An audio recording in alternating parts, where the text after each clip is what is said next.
As spiritual beings having a human experience, we come here to master ourselves, to learn how to master our energy, to learn how to manipulate energy for the highest good and harm to none. And in order to do so, we have to come into unity with oneself first and foremost.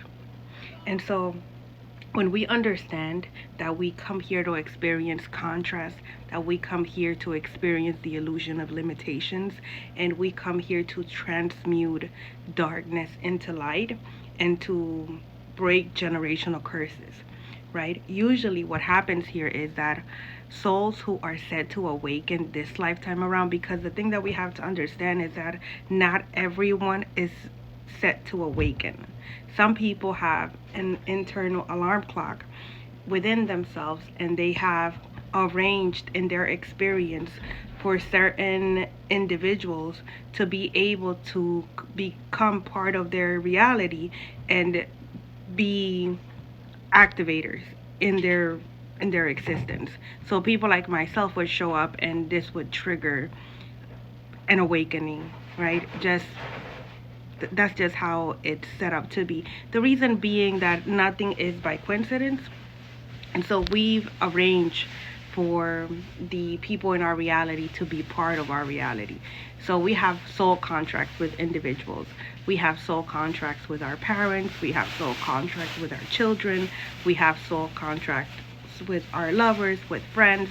The people who are in our reality, we have arranged for them to be in our reality, including the ones who are just coming in and they come in and they hurt us, they betray us.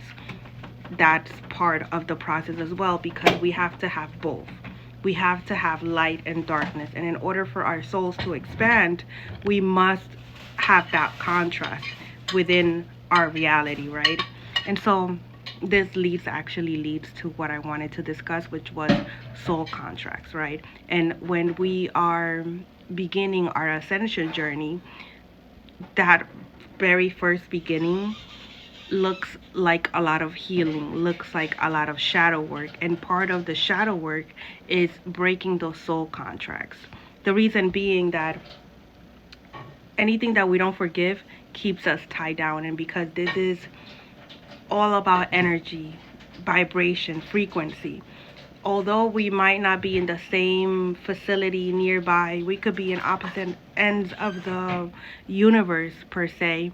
And as long as we are keeping pain, hurt, resentment within our being, these people have control over us.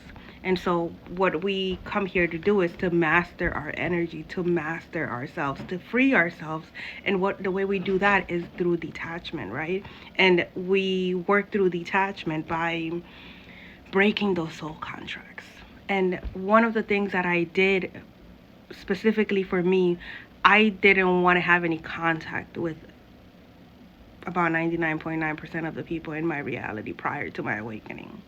And so what I had to do was I chose to do it energetically, where I would get into a meditative state and I would bring the individual to mind and I would forgive the individual, leaving them with peace, love, and light. The reason being that anything that we pass judgment on, we're going to repeat. Now, this practice right here is not linear. I had to go through this, like through that practice, a lot of times. It's not linear. Like, I constantly have to go and do this exercise over and over and over again. Some people I have completely let go. Some experiences I have completely detached, let go of. Does like I have completely let go of. But there are others that um, it's harder, and individuals know how to reattach to the energy. And so I have to constantly go back and do this practice and do this practice and do this practice. Specifically when individuals they know how to do magic and how to do certain things to reattach, like cast a spell, like an obsession spell, or just weird things that they do to get you thinking about them. And then what happens is when these things work, it just means that individually we have more work to do within ourselves. So anything that works when it comes to magic, it's because we're vibrating at its frequency, and also it just means that there's more healing that needs to get done. And so depending on the type of contract also that you had with the individuals, like for example, when we're having a hard time letting go of the parents, the titles, brother, sister, mother, the family ones, lovers, right? It's good that it's a good practice to always remember that we planned for these individuals to be part of our reality, that we planned it out prior to coming and incarnating into this reality. We planned that we were going to be born in this country, we were going to be born into this family, we were going to be born and be exposed to certain things, and these were the things that were going to happen. And so when we look at it like that, where we're saying, oh, I chose this is what I chose, I planned this out, and because we go through the veil of forgetfulness, we can't remember, right? So what options do we have? The only options that we have at that moment is to use our free will, and we can either choose to heal and do the work, break the soul contracts, do the shadow work, forgive, forgive, forgive, forgive as many times as you need to, no matter what it is. Your hearts must be as light as a feather in order for you to ascend. And when I speak of ascension, you're not going anywhere. It's your consciousness. You're clearing out your subconscious.